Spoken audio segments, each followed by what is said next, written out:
time I went down to Trenton, South Carolina to preach a revival for a boy, and took my song leader with me down there, and we finished up on Tuesday night fairly early, so we decided we'd drive back home.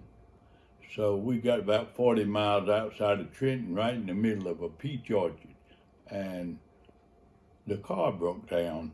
So we just pushed it over the side of the road, and there was a little shack up on the hill, so we thought we'd walk up there and see if we could find a mechanic.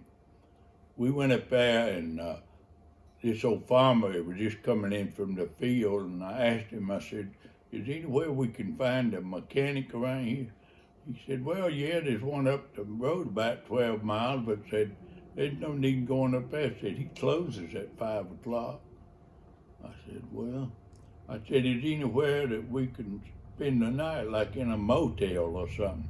He said, yeah, there's one up there, but said it's just a 4 or 5 room place. Said, I'm sure it's filled up by now.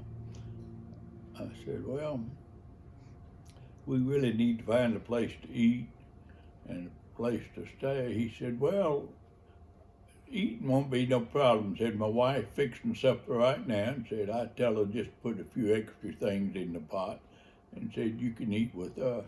And I tried to argue with him, but he didn't want to put up with that. So he said, no, just sit down here. So we sat there and talked a little bit. His wife came in there and said, I got supper ready. And we went in there, and all they had was green beans, potatoes, and slaw, and iced tea. Well, we all got a big helping of it and was eat it up, and I was still hungry, so there was a few green beans still left in the bowl. So I reached over to get them out of the bowl, and the old farmer said, preacher, don't eat those beans. Said, my wife fixed all that we had. Said, we were going to eat the rest of them tomorrow. Said, we'll have to have those for lunch tomorrow.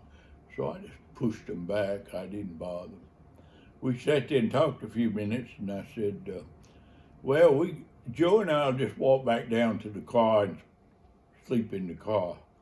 He said, no, you don't need to do this. Said, I got a couch in here, and Joe can sleep on it.